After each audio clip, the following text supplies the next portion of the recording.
เพราะว่าบ้านนี่เนี่ยพระเจ้าสุปาพุทธะซ้ำโหดเนี่ยเพิ่นของว่าเงื้อมมือเงื้อมมือจะตบเพิ่นเลยเนาะว่านะจะตบเพิ่นว่าเออ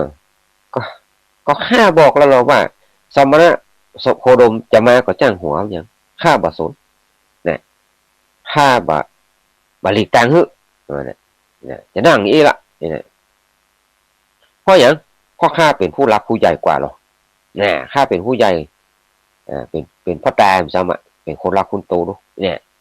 เป็นผู้ใหญ่กว่าพระสมณะโคดมกับลูกเนาะเป็นผู้ใหญ่เหลือแล้วก็จะสนใจอย่างว่าพอโอ้ยอีกก็กินเหล้าต่อเสวยน้ำจันทร์ต่อไปเออแม้นว่าทหารก็ดีประชาชนทั้งหลายก็ดีจะทุนขออ้อนวอนให้หลีกต่างอยู่ครั้งแล้วครั้งเล่าครั้งแล้วครั้งเล่าก็โดยเก่งว่าพระเจ้าสุปาพุทธะนะที่เป็นกษัตริย์ของหมู่เขาเนี่ยกลัวจะได้รับบาปเนาะจะได้รับบาปกรรมกลัวเป็นบาปเป็นกรรมอย่างนักต่อพระองค์นะความจริงเจอย่างนั้นแต่ซ้ำพระเจ้าสุปาพุทธะนี่ซ้ำเอาเรื่องเนี่ยเพราะเป็นผู้มากมันด้วยความจิตใจมืดมอดเนาะใจบอดหามาได้สนใจว่าอย่างเงี้ยมานะ เมื่อฝ่ายสมเด็จพระสัมมาสัมพุทธเจ้าเมื่อป้าพระภิกษุสงฆ์เสด็จมาถึงที่หันแล้วบอกก็ได้ทอดพระเนตรหันพระเจ้าสุปาพุทธะประทับ ขวางถนนอยู่นะก็บ่ายหน้าเนี่ยบ่ายพระพักไปหาภิกษุเออก็บ่ายไปหันหน้าไปหาพระภิกษุสงฆ์ทั้งหลายก็ย้อนปิกไปหาเนี่ยพุทธเจ้าผมว่าอย่างนี้พอมาถึงพระเจ้าสุปาพุทธะขวางอยู่กับปิกนะกับปิกอันวัดไปเป็นว่าอย่างเนาะวัดมีโคทารามไปอืมปิกไปเนี่ย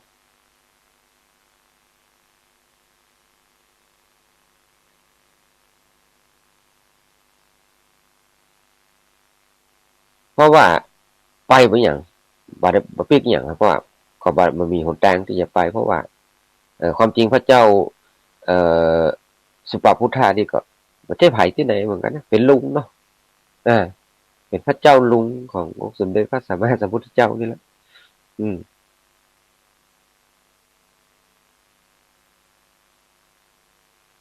เออพระเจ้าผมรู้จะไหวได้นะก็เลยยิ้มพระโอษฐ์เนี่ยแย้มพระโอษฐ์ขึ้นมาแย้มพระโอษฐ์เนี่ยนั่นน่ะอืมอันนี้พอได้เย้มพระโอษฐ์นะบอกพระอานนท์นะพระเถรอานนท์เถระเจ้าผู้เป็นน้องพระอนุชาแห่งพระพระตถาคตเจ้าก็เลยว่าข้าแต่พระองค์ผู้เจริญอย่างน้อเป็นเหตุเป็นปัจจัยให้พระองค์แย้มพระโอษฐ์ก่อนแย้มพระโอษฐ์ที่ปรากฏพระเจ้าค่ะอ่ะอ่ะเพราะพระเจ้ายิ้มเลยนะพระนนท์หักขณะอันพระสุปาพุทธพระเจ้าสุปาพุทธะขวางต่างบิดหน้าติ๊กเนี่ยแล้วก็ยิ้มพระโอษฐ์พระนนท์เป็นหันเนาะพุทธองค์นี่เป็นยิ้มนี่ต้องมีอย่างสักอย่างฮะเนี่ยเพราะต้องมีเหตุเนาะแย้มพระโอษฐ์แล้วยิ้มเห็นหน่อยเนี่ยพระนนท์ถามนะให้แย้มพระโอษฐ์อย่างไรเนี่ยพระเจ้าก็เลยบอกว่าตะกี้นี่เมื่อคู่นี้ล่ะเธอได้เห็นพระเจ้าสุปาพุทธะพระราชาก่อนอานนท์ว่าอานนท์ก็ถามว่าเห็นพระเจ้าข้าว่าพระเจ้าพระเจ้าหลวงสุปาพุทธะขวางกลางขวางถนนมาฮือเราตถาคตและภิกษุสงฆ์ทั้งหลายเข้าไปโปรดสัตว์เจ้าเนี่ย อ่าถือว่านับเป็นกรรมอันหนักบ่คนนี้เนาะสมเด็จพระพุทธเจ้าก็ตรัสอย่างเงี้ยโอ้นับเป็นการกระทำกรรมอันหนักมากเลยพระพุทธเจ้าก็ตรัสอย่างนั้นเมื่อพระพุทธเจ้าตรัสอย่างนี้แล้วก็บ่ได้อู้หยังต่อไปคนของวัดเงียบปากนะแล้วก็เลยตรัสพระพุทธองค์ก็ตรัสกับพระอานนท์ว่าโอ้ดูก่อนอานนท์กรรมที่อ่าอันหนักที่พระเจ้าลุงนี่นะพระเจ้าสุปาพุทธราชานี่นะกระทำวันนี้นะต่อไปในวันนี้นะเมื่อครบ7 วันน่ะพระพระองค์จะถูกธรณีสูบที่เชิงบันไดนะที่ใต้มหาปราสาทราชวังนั่นนะของพระองค์อะมันว่าอย่างไรโอ้มันว่าพระพุทธเจ้าตีกาเลยทำนายเลยอานนท์กรรมที่กรรมนักนะที่พระเจ้าสุปาพุทธะขวางในวันนี้นะ7 วันนะธรณีจะสุกเลยว่านะธรณีสุกพระเจ้าลุงนี่เลยพระเจ้าลุงสุปาพุทธะเนี่ยเป็นลุงของเพื่อกับฐานะเป็นลุงเนาะเป็นพ่อตาเลยเนาะ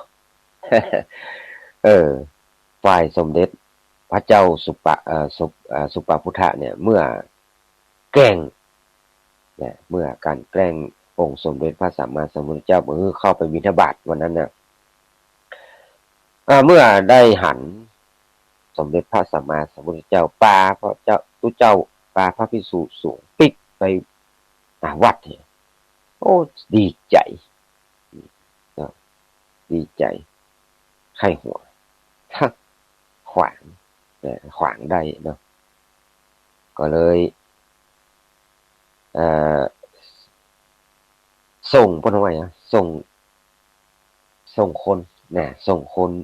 นหนึ่งติดตามตุเจ้าภิกษุพระทั้งหลายตัวพระพุทธองค์ไปติดตัวตุเจ้าทั้งหลายไปนะส่งคนไปเนี่ยมันต้องมาสายสืบก็ได้แก่เนาะโอเคมันว่านะทิ้งไปเนอะ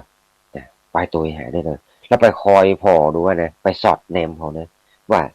สมณะโคดมจะว่าจะได้พ่องนะชมไปอันนี้อู้เป็นภาษาเมืองเลยเหรอเขาอู้ภาษาเมืองโยงตามไปพอว่าแล้วสมณะโคดมจะกล่าวว่าจะได้พ่องคนน้องว่าจารบุรุษเนี่ยจารบุรุษคืออย่างเหมือนจารชนเนี่ยก็ทำไง